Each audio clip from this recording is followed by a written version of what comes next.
Bienvenidos una vez más a Economía al Día de Negocios Ditu. Estos son dos de los datos económicos más importantes del momento. Comenzamos hablando de Millonarios, y es que el equipo capitalino recibió una oferta de compra por un valor que oscila entre 70 y 80 millones de dólares, que fue aceptada por parte de los dueños mayoritarios del club.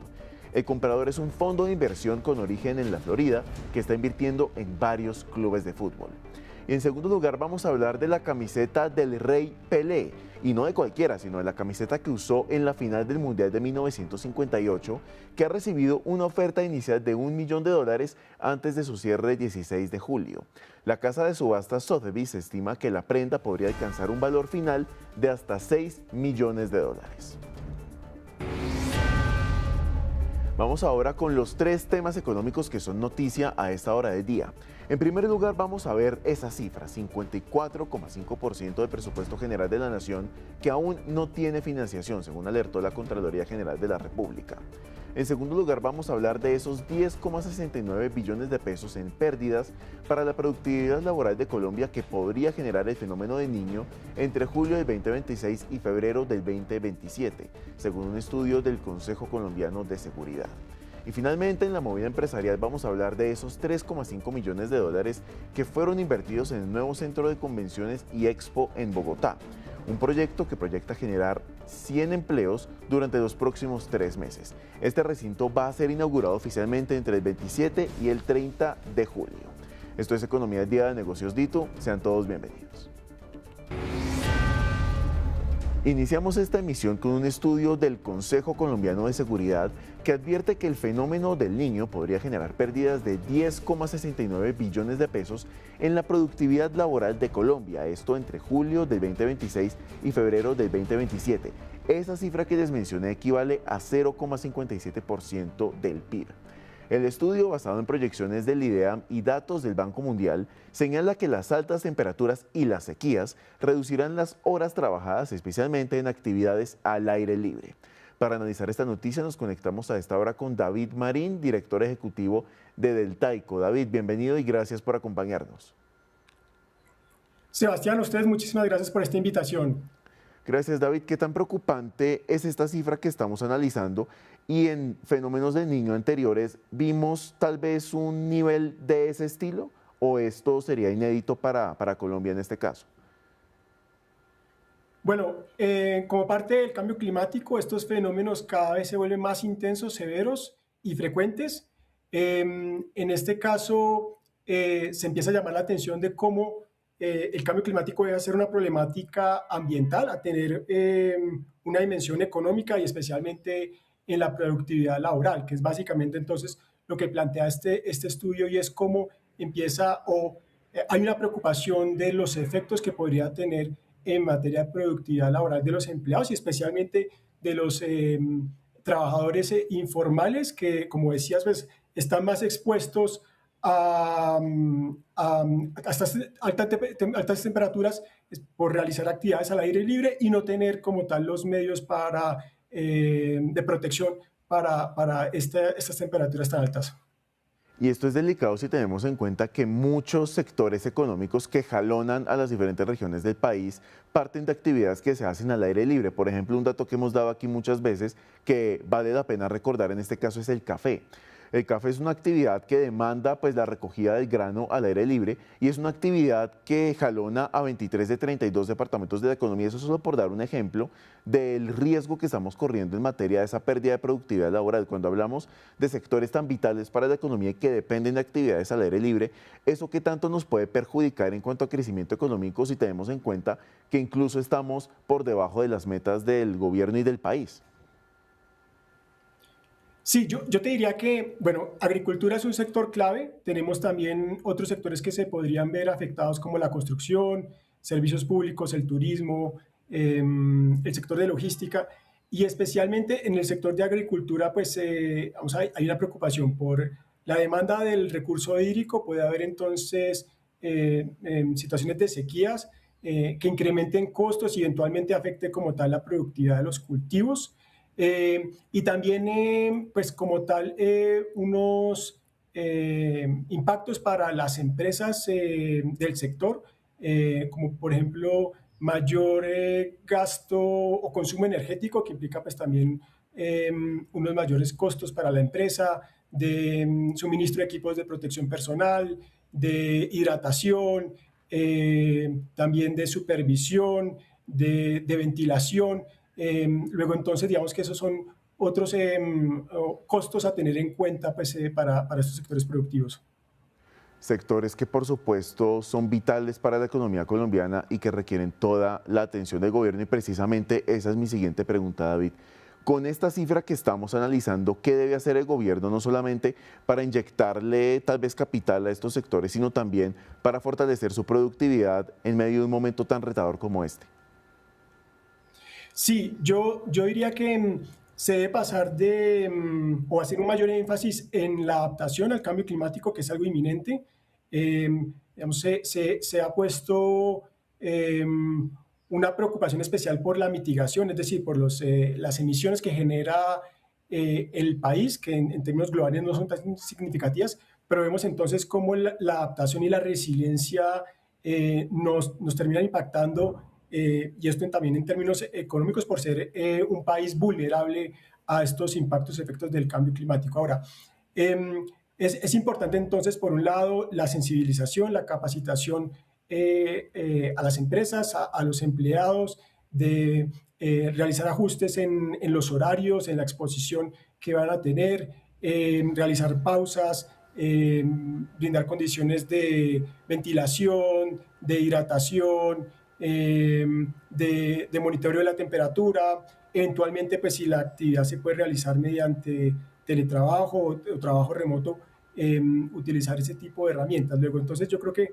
hay que articular el sector público y el sector privado para poder prepararse y mitigar esos impactos que ya nos está trayendo el cambio climático.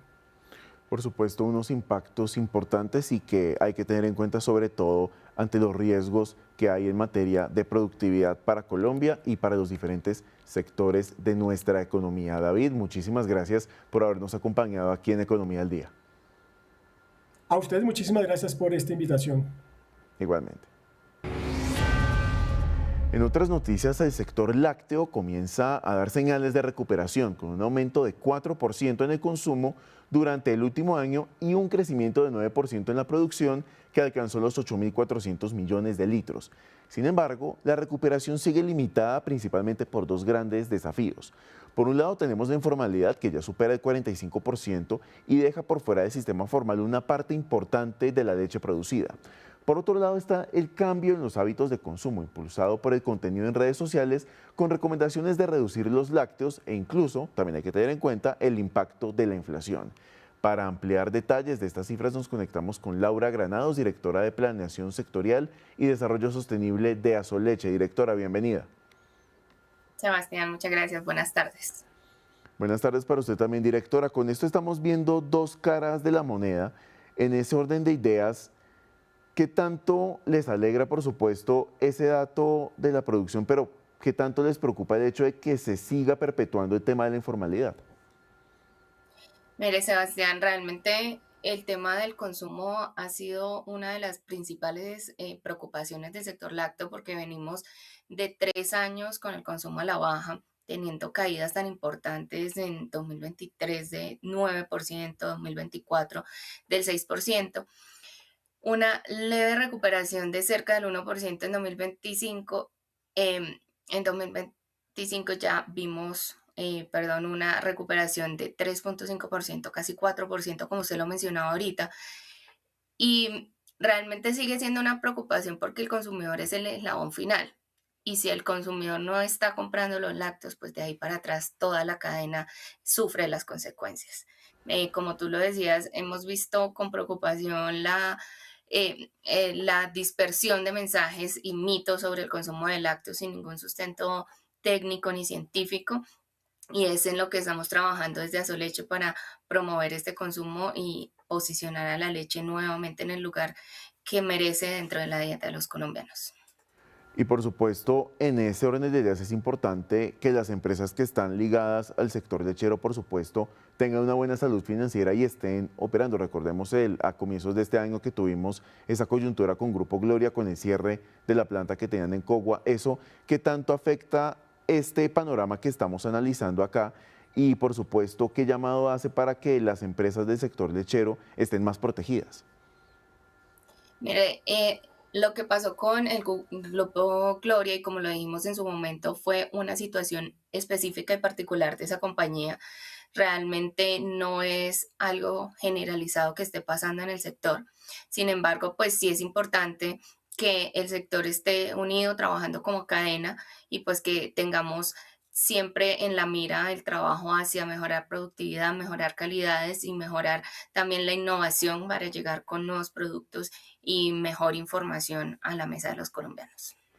Y precisamente eso también llega en momentos donde hablábamos también de ese impacto de la inflación y precisamente para comentarle a los usuarios, al sector lechero, qué tanto le ha afectado este tema y cómo se está traduciendo eso en la leche que compramos para nuestros hogares. Sí, realmente la producción en Colombia ha venido creciendo y eso habla de la capacidad productiva que tenemos. Sin embargo, la informalidad es un fenómeno muy marcado y que afecta todas las dinámicas del consumo, de la producción y el procesamiento del sector lácteo colombiano. Nosotros estimamos que alrededor del 45% en promedio en los últimos años está siendo comercializado dentro de canales informales, lo cual pues tiene repercusiones para toda la cadena, partiendo desde un menor precio pagado al productor, porque pues estos canales informales no cumplen con la reglamentación que establece el Ministerio de Agricultura para el pago de la leche fresca. Y además también para el consumidor, porque a través de este procesamiento informal, pues no se cumplen una serie de requisitos tanto de calidad higiénica como de mantenimiento de las cadenas de frío que pues promueven la conservación de las calidades nutricionales de la leche. Por supuesto, muy importante ese llamado que usted hace hacia la formalidad y antes de despedirnos precisamente, directora, ¿cómo están trabajando desde el sector lechero para precisamente privilegiar esos canales formales de venta de la leche y que esta informalidad de la que estábamos hablando hace un rato se mitigue de una vez por todas? Mira, el problema de la informalidad tiene muchos componentes y dentro de los cuales también hay un poco de variables estructurales que necesitamos trabajar en conjunto, tanto de los productores, los industriales, los comercializadores, pero también con el gobierno nacional. Entonces, el llamado es a trabajar juntos como cadena, articularnos y a enviar el mensaje correcto tanto al consumidor como al gobierno nacional para que juntos logremos superar estas debilidades estructurales que nos hacen tener este canal informal de comercialización que está tan fuerte y tan posicionado en este sector. El llamado es para que los productores se acerquen a la industria formal, conozcan la forma de comercialización por este canal y pues en la medida en que logremos formalizar a más productores en el canal de comercialización, pues podamos lograr tener mayores y mejores calidades en los productos lácteos que consumen los colombianos. Por supuesto, un llamado muy importante a esa formalización y ese fortalecimiento de nuestros productores lecheros para que esa leche que llega a nuestros hogares venga por canales formales y se siga fortaleciendo un sector que es vital para la economía nacional y para los alimentos que ponemos en nuestra mesa. Directora, muchísimas gracias por habernos acompañado aquí en Economía al Día. A ustedes muchas gracias, Sebastián, y pues la invitación a todos para que tomemos leche todos los días. Así es. En materia de presupuestos llega una alerta importante desde la Contraloría General de la República. Con corte al 16 de junio de este año, el presupuesto general de la Nación asciende a 555,72 billones de pesos, de los cuales se han recaudado ingresos por 252,68 billones de pesos. Esto deja pendiente la financiación de cerca de 303 billones de pesos, cifra importante si tenemos en cuenta que es equivalente al 54,5% del presupuesto, lo que representa un desafío importante para su financiamiento. Para ampliar el tema hablamos esta mañana con Jenny Lindo, Contralora Delegada para Economía y Finanzas. Esto fue lo que nos dijo.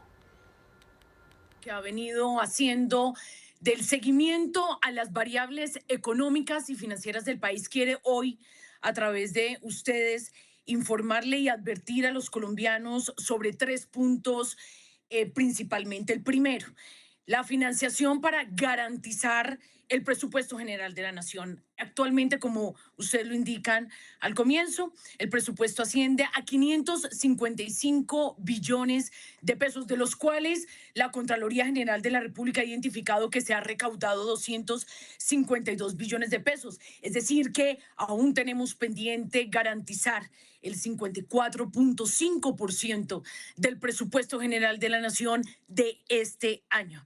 Y eso alerta a la Contraloría General, puesto que en el marco fiscal de mediano plazo que el gobierno nacional actual presentó hace pocas semanas, se establecía inicialmente una meta de recaudo tributario de 321 billones de pesos, pero en este marco fiscal de mediano plazo reduce esa meta a 294 billones de pesos. Incluso de esta meta ya reducida, al 16 de junio, tan solo se ha recaudado 138 billones de pesos por recaudo tributario. Es decir, estamos muy por debajo de la meta del recaudo. Para seguir analizando el estado de las finanzas públicas y lo que revelan estas cifras, nos acompaña hasta ahora Wilson Tovar, gerente de investigaciones económicas de Acciones y Valores. Wilson, bienvenido. Hola Sebastián, un gusto saludarte a ti y a tu tremenda audiencia. Gracias, Wilson. Estas cifras son llamativas si tenemos en cuenta que justo estamos en plena mitad de año exactamente, y aquí vale la pena preguntarse si falta asegurar la financiación de más de la mitad del presupuesto general de la nación. ¿Eso qué nos dice para el segundo semestre del año? ¿Qué clase de aprieto estaría enfrentando Colombia bajo estas condiciones? Bueno, Sebastián, yo creo que lo primero es que hay que hacer un llamado a la calma, ¿no? Vamos a decir, está totalmente diagnosticado el problema estructural que tiene Colombia en materia fiscal. Sin duda, lamentablemente, los últimos 3 años, los diferentes ministros de Hacienda que han pasado por este gobierno han tenido una constante, y es que han estado estimando un recaudo tributario que generalmente es más alto de lo que se ha dado. Sin embargo, el gasto, en efecto, ha venido incrementándose de una manera importante, y ese sí lo hemos ejecutado de una manera puntual. Pese a ello, el informe de la Contraloría, aunque está muy acertado, pues la verdad es que tiene cifras de recaudo tributario con corte al mes de mayo. Normalmente, el recaudo tributario de Colombia hacia el mes de mayo, en promedio de los últimos 5 o 6 años, ha sido de cerca del 40%. Por lo tanto, la cifra a la que hace alusión la Contralora es de 138 billones, realmente son 139, pero implica que apenas estamos recaudando cerca del 40% de lo que vamos a recaudar en 2026, y por ende yo estoy un poco más tranquilo respecto a esa meta, que pudiéramos estar llegando a los 294 billones, que es lo meta oficial. Incluso para mí, en mis números me da que podemos recaudar unos 5 billones más. Por lo tanto, no es correcto comparar la meta de los 550 billones con los 300 billones de descalce que tenemos en este momento. Pero, aún con la precisión, es cierto que la presentación del marco fiscal de mediano plazo que hiciera en el pasado mes de junio el gobierno nacional, encontramos un desbalance, un déficit por financiar de este presupuesto de cerca de 30 billones. Y por eso que al ministro de Hacienda le han preguntado, oportunamente, el ministro de Hacienda actual, cuándo va a presentar esa propuesta de reducción de gasto que nos permita equilibrar las finanzas en 2026. Entonces, en ese contexto, no es tan alarmante la cifra que presenta la Contraloría. No estamos desfinanciados en un 50% del presupuesto. Tenemos un descalce de 30 billones. Requeriría, eso sí, un esfuerzo del gobierno nacional actual para comprometer un poco y limitar un poco más el gasto. Hemos estado viendo en los medios de comunicación cómo eventualmente en un año de garantías, de ley de garantías, proceso electoral, pues aún así se han dado contrataciones que no hubieran debido haberse dado. Eso habla un poco mal, digamos, de la disciplina fiscal. Hoy en los medios de comunicación también tenemos un Congreso de la República que posesiona a unos congresistas por 18 días de trabajo, en donde no hay plenarias del Congreso. Por lo tanto, nos hubiéramos podido ahorrar esos gastos. Se trata entonces de un problema holístico, ¿no? Un problema de austeridad en el gasto, que se ha requerido desde hace 4 años, o yo diría un poco más, y que pues seguramente requerirá nuevos esfuerzos fiscales del nuevo gobierno.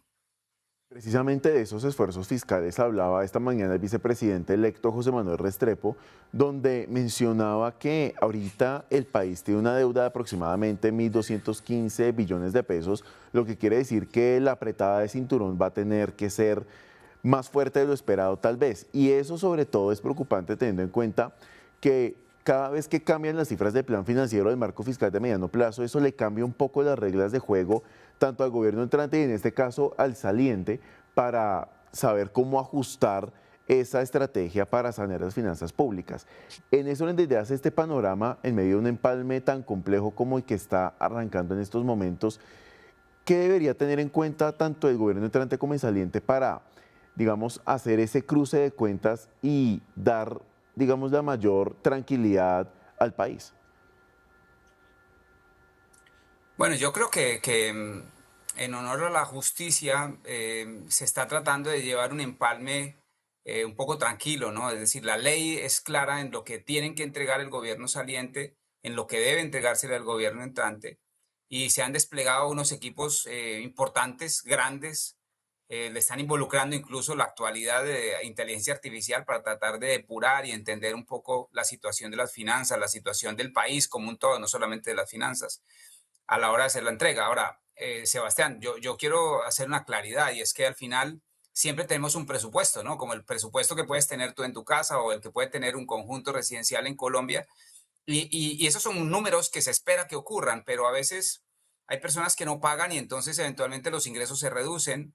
En el caso del marco fiscal de mediano plazo, por ejemplo, te he de contar que solamente mirando algunas variables como el precio del barril de petróleo, se tenía una meta de que este año promediara algo más de $80, cuando ya se ha superado en parte la guerra del Estrecho de Hormuz y hoy en día el precio del petróleo no está en $80, sino que está en 70. Y eso nos va a cambiar un poco el panorama de los ingresos que eventualmente Colombia tendrá por la renta petrolera.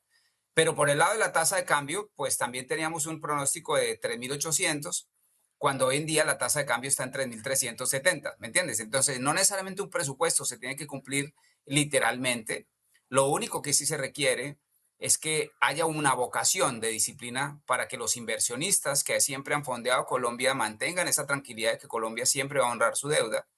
Y como tú mencionas, la deuda como porcentaje del PIB que ha superado los 1.000 billones, pues en este momento pudiera estar aproximándose a una cifra cercana al 61% del PIB. Solo para que lo tengas en perspectiva, recuerda que en 2019, antes de la pandemia, la deuda de Colombia apenas llegaba al 49% del PIB. Y esa cifra del 61% que vamos a ver este año, seguramente la registramos en la peor época de la historia de Colombia, que fue la pandemia. Entonces, De acuerdo. esperábamos tener un poco más de disciplina después de la pandemia para haber logrado reducir la deuda PIB por lo menos al 55% del PIB, pero aún así tenemos una deuda del 61%. Por supuesto que esto Así tiene es. unos costos importantes para los colombianos en general, porque la deuda que llegue a tomar el nuevo gobierno, pues obviamente mientras tenga una percepción de riesgo más alta, nos saldrá más cara y en esa medida de lo que se recaude de los impuestos, más plata se irá para pagar la deuda que para hacer obras de infraestructura, hospitales, colegios, que es lo que necesita el país. Entonces, por supuesto que tiene un desafío tremendo en materia fiscal el nuevo Cierto. gobierno. Efectivamente, y usted dijo la palabra clave, Wilson, disciplina, sobre todo para financiar el presupuesto y para negociar el que viene para el año entrante. Wilson Tovar, gerente de investigaciones económicas de Acciones y Valores, gracias por estos minutos aquí en Economía al Día. Un gusto, Sebastián. Hasta luego. Y el Ministerio de Hacienda, recordemos, ya realizó la primera emisión de títulos de corto plazo del segundo semestre de este año. El monto emitido equivale a 900.000 millones de pesos con vencimiento para el 15 de junio del año entrante. Se recibieron ofertas por 2,5 billones de pesos, 2,8 veces el monto ofertado inicialmente. La tasa de interés de corte para esta emisión fue de 12,95%. Justamente de ese tema estuvimos hablando con Felipe Espiti, analista de renta fija de Corfi Colombiana. Esto fue lo que nos dijo.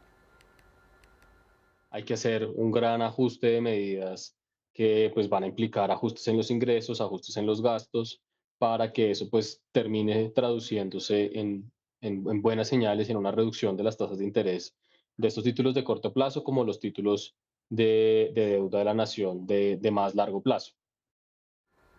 Esto sin lugar a dudas, pues la responsabilidad hoy queda ya en el nuevo gobierno, tal como lo mencionaba la Contralora, y que pues deberá venir al menos con un paquete de medidas que empiece a generar credibilidad y confianza para empezar a ver reducciones en estas tasas de estos títulos. Y mucha atención porque Bogotá tendrá un nuevo centro de convenciones con la apertura de IEXPO. Este es un proyecto que nació tras el incendio que destruyó las instalaciones anteriores hace 2 años. Con una inversión de 3,5 millones de dólares, el espacio será inaugurado entre el 27 y el 30 de julio y está diseñado para recibir congresos, ferias y eventos culturales. La meta es atender cerca de 100.000 personas al año y alcanzar el retorno de inversión en 7 años. Además de eso, se busca mejorar o generar al menos 100 empleos en los próximos 3 meses. El proyecto también apuesta por la sostenibilidad con tecnologías como paneles solares y sistemas de aprovechamiento de aguas lluvias.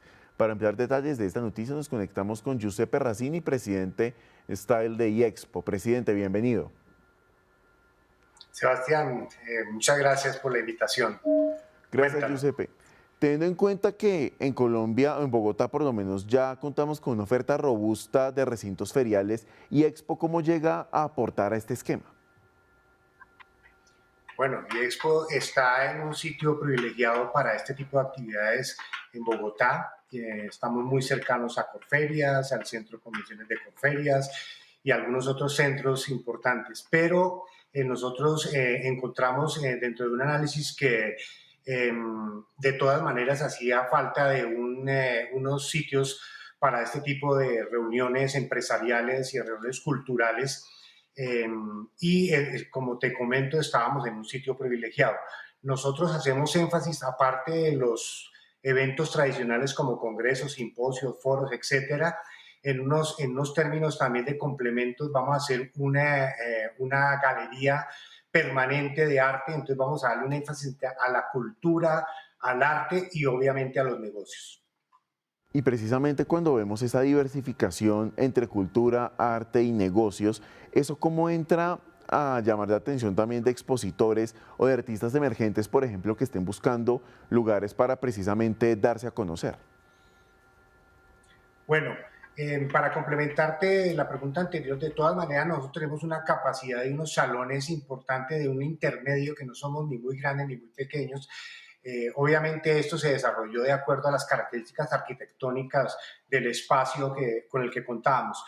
Pero para complementar ahora tu pregunta, nosotros, digamos, en el tema del arte y la cultura, dejamos unos espacios abiertos para, digamos, artistas emergentes, para exposiciones culturales de todo tipo, tanto profesionales como a niveles aficionados, universitarios y demás, que esto permite esta diversificación.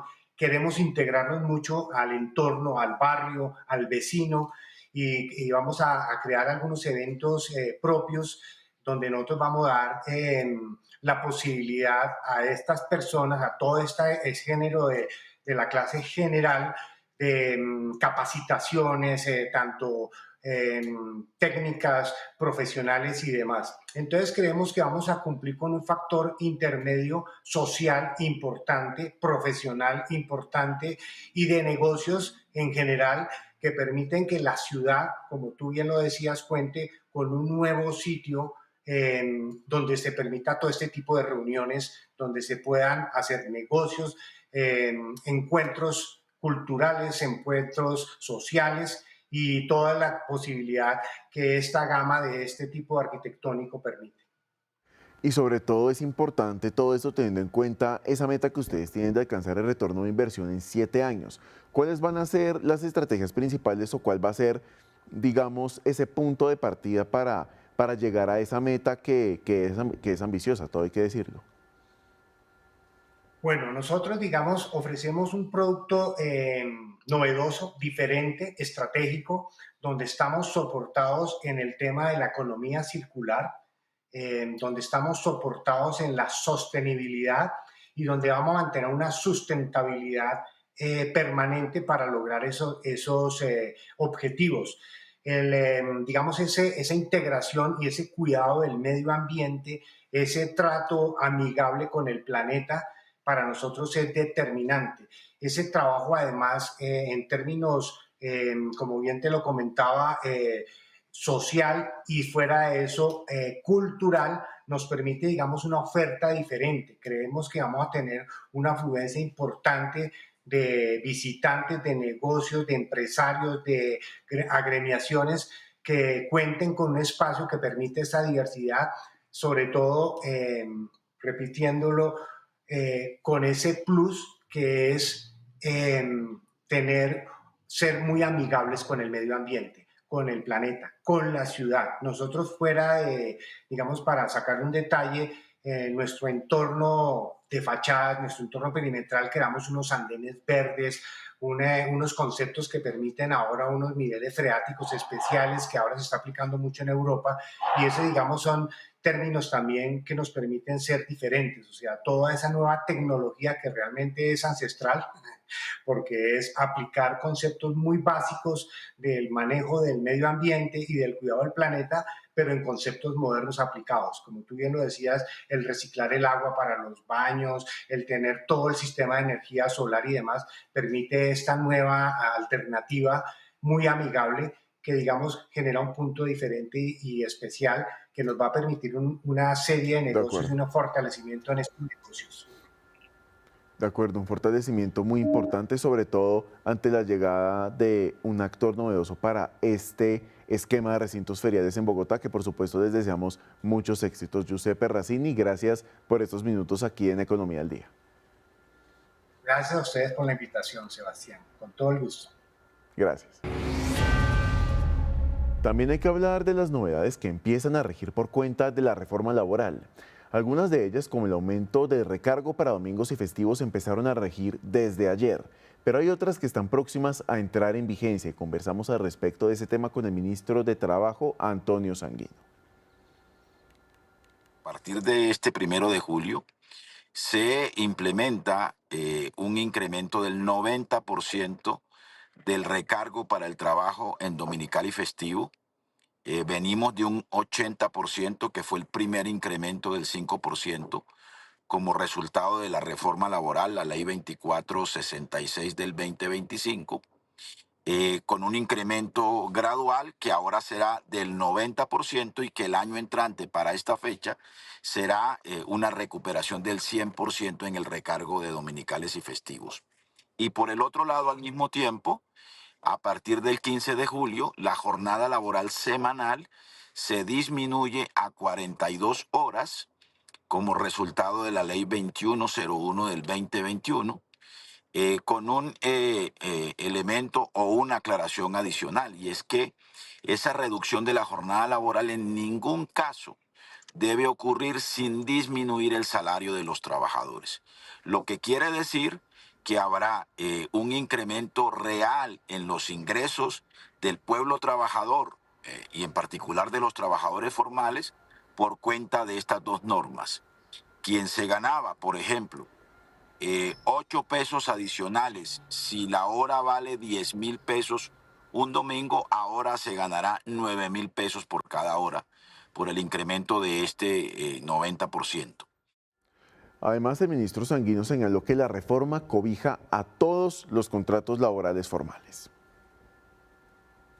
Todo contrato laboral formal debe estar sometido a la aplicación de la reducción de la jornada laboral de 42 horas y el recargo por dominical y festivo igual también debe estar acatado en este tipo de contrato formal o de relación laboral formal.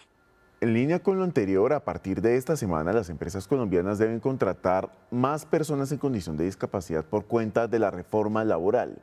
Esta es una medida que aplica para empresas con más de 100 trabajadores. Para profundizar ese tema, precisamente nos conectamos a esta hora con Alejandra Quiroz. Ella es la directora encargada de Desarrollo Social del Departamento Nacional de Planeación. Alejandra, bienvenida. Sebastián, buenas tardes, muchas gracias por esta invitación.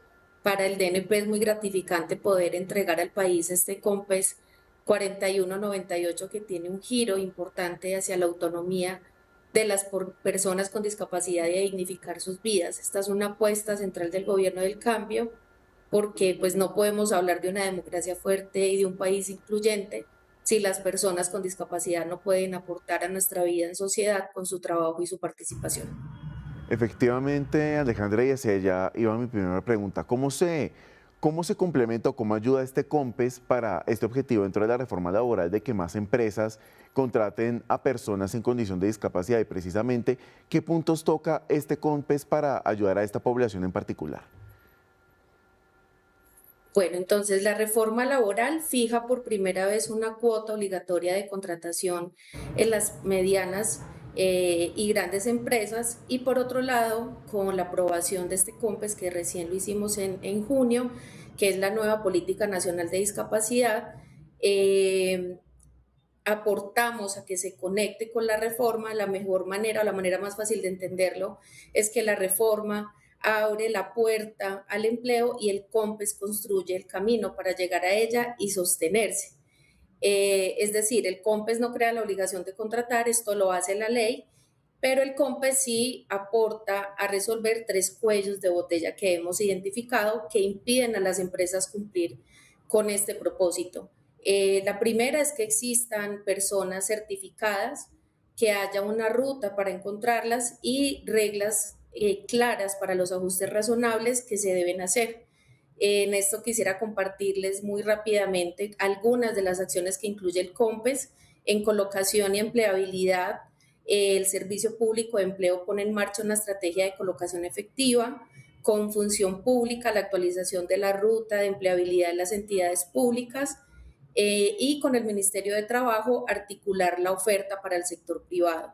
En ajustes razonables e incentivos a las empresas, el Ministerio de Trabajo define claramente los lineamientos de ajustes razonables tanto para el sector público como para el sector privado, y acompaña a 50 empresas en el uso del incentivo económico que crea el decreto 533 de 2024, que se trata de un aporte estatal por cada trabajador o trabajadora con discapacidad vinculada.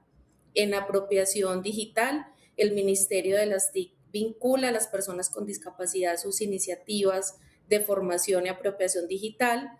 Y en generación de ingresos y emprendimientos, porque el empleo formal pues no es la única vía, tenemos orientación y transferencias por prosperidad social, capital semilla con el SENA, asistencia técnica del Ministerio de Comercio e inclusión financiera con la Superintendencia Financiera, y una apuesta por la ruralidad.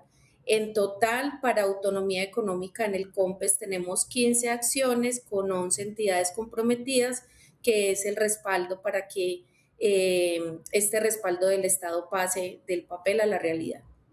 Y precisamente antes de despedirnos, directora, teniendo en cuenta estas políticas públicas y teniendo en cuenta los trabajos que ya se están haciendo de acompañamiento para las empresas, ¿cómo se fortalecen un poco esos esfuerzos entre el sector público y el sector privado para que estos esfuerzos de los que estamos hablando lleguen a buen puerto?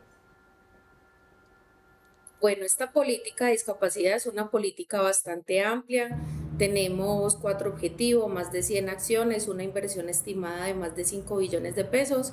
Quisiera mencionar como las apuestas más transformadoras.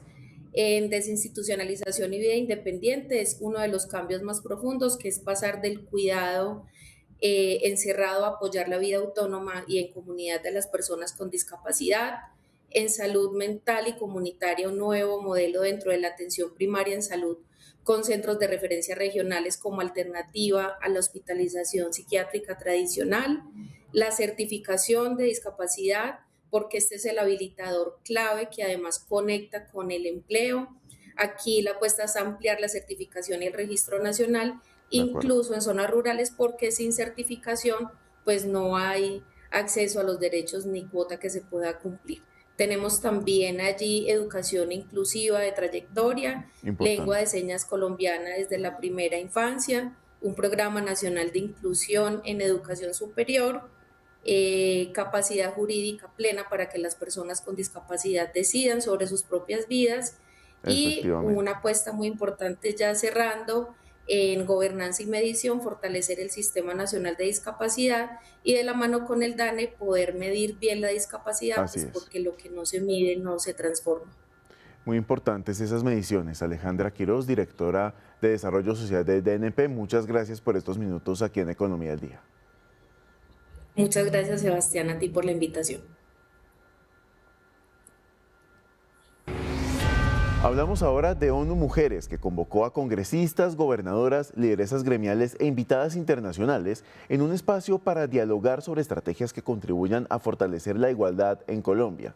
Allá está nuestra compañera Luisa Polo, que nos va a contar los temas que se están abordando hoy. Luisa, buenas tardes. Sebastián, buenas tardes. Los saludos del Hotel Tequendama, donde se está desarrollando esta cumbre, y me acompaña Raquel Garavito, que es la presidenta de Fede Seguridad, quien estuvo hace algunos minutos participando de uno de los paneles más importantes. Presidenta, gracias por estar aquí con nosotros en Negocios DITU. ¿Cuáles fueron las conclusiones y los temas centrales de esta cumbre? Y usted, que tuvo también una intervención muy interesante. Bueno, yo creo que lo más importante es resaltar todas estas iniciativas que se están haciendo en torno a cuál es el papel de la mujer en la economía. Hoy en día, y algunos de los planteamientos que nosotros hacemos desde el sector empresarial, es que empecemos a ver la participación de la mujer no como un beneficio, sino como un aporte real a la economía. Nosotros desde Fede Seguridad hicimos un planteamiento. Lo primero es que tenemos que empezar a pensar en otros modelos para trabajar, no necesariamente el trabajo de 42 horas, ahora que en julio ya cambia la jornada, donde tienes que trabajar 5 días a la semana, es el modelo viable. ¿Por qué estamos satanizando, por ejemplo, trabajar por horas? ¿Por qué estamos satanizando que la gente tenga otro tipo de modelos laborales? Entendamos que cada vez hay más mujeres que no saben qué hacer con sus hijos. Entonces empezamos a pensar en nuevos modelos. Lo segundo que estamos hablando es que Colombia está hiperregulado en materia de protección de mujeres. Tan solo en los últimos 5 años tenemos 5 normativas, 3 leyes, un COMPES y un decreto. ¿Necesitamos más leyes? Esa es una pregunta que le hicimos a las congresistas que estaban presentes.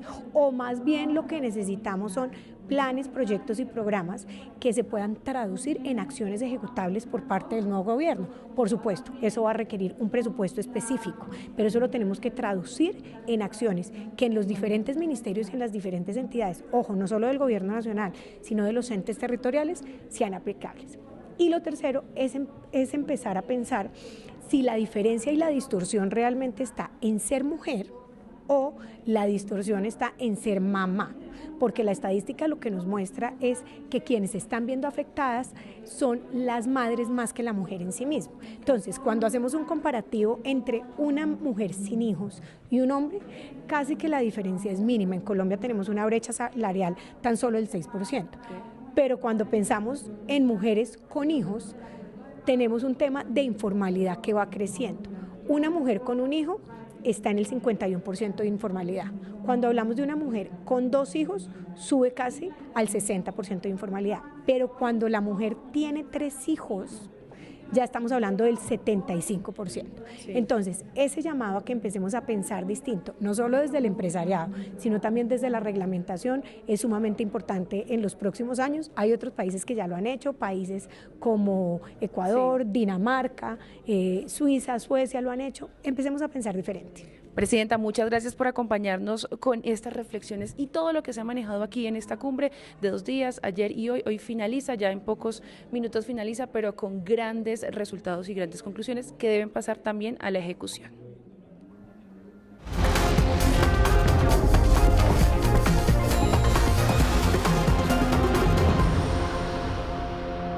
Y en noticias internacionales, acá en Economía del Día, arrancamos hablando de Estados Unidos, que confirmó que no prorrogará el Tratado de Libre Comercio con México y Canadá, lo que abre un nuevo periodo de negociaciones. Estados Unidos propone eliminar o reemplazar, mejor dicho, el esquema de renovación automática por revisiones anuales, mientras México y Canadá han insistido en mantener un marco que ofrezca mayor estabilidad a la inversión y a las cadenas de suministro. La decisión podría afectar los planes de inversión en sectores como el automotor, el electrónico y el manufacturero.